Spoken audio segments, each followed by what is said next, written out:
Blazar Nero is a 1.5 times anamorphic adapter.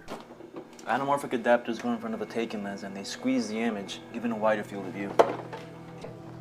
This anamorphic adapter squeezes the image 1.5 times and gives you some pretty nice anamorphic characteristics.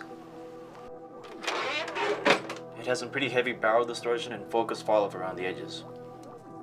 It's designed to be used with taking lenses in the 50 to 100 millimeter range for a full-frame sensor. Taking lens has a huge influence on the character of the final image. Some lenses don't flare that much, and some flare just enough. So at the end, you just gotta test a bunch of lenses and see what you like most. So here's a few thoughts on this adapter. I'm pretty sure it's the lightest anamorphic setup you can have. Like, it's one of the lightest anamorphic adapters. I'm not sure about the exact weight, but I'll put it around here somewhere.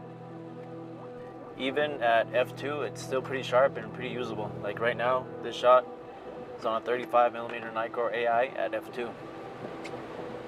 Minimum focus isn't that bad at around 2 feet, which is pretty normal for anamorphic lenses.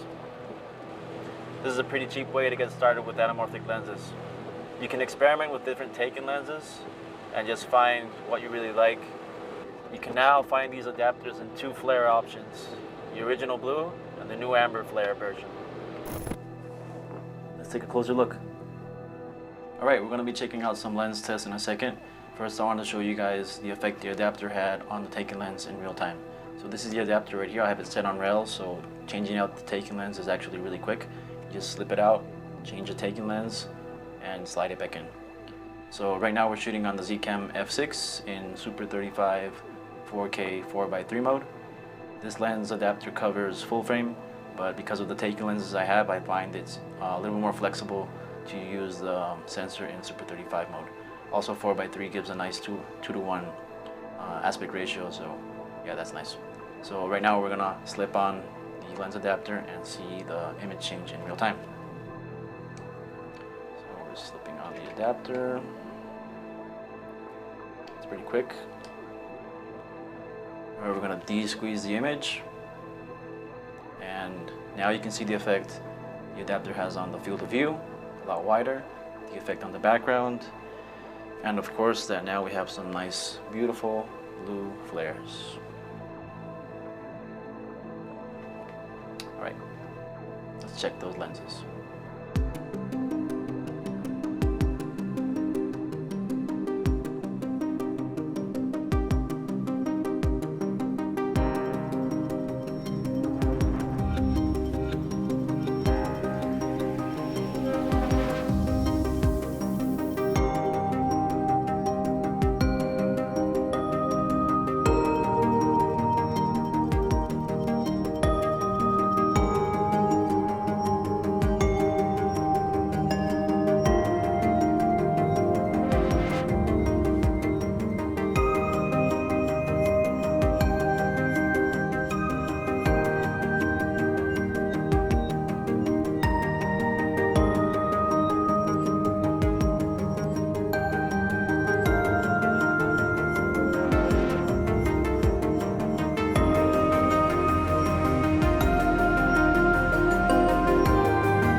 Okay, so here are some closing thoughts. I'm gonna read them because I suck on camera.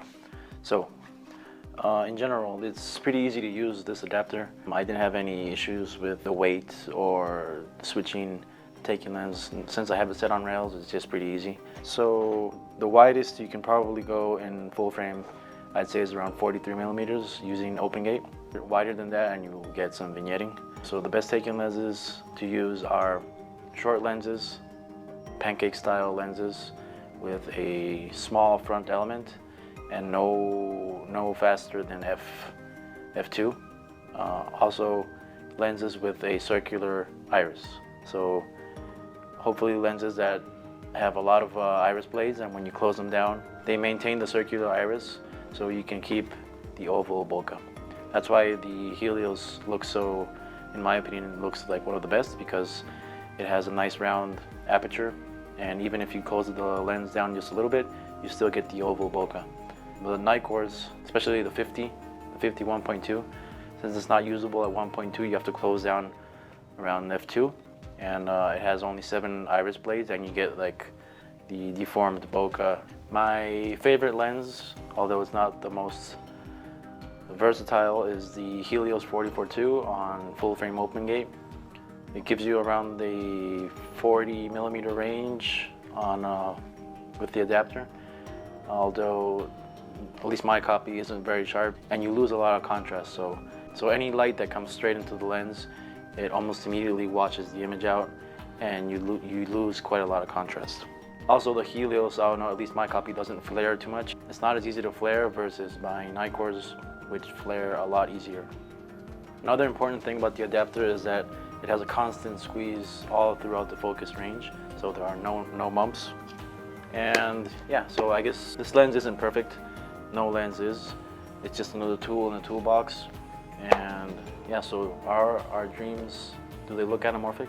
I guess sometimes they do, but now we have another tool in our toolbox to make reality our images or our dreams. So see you next time.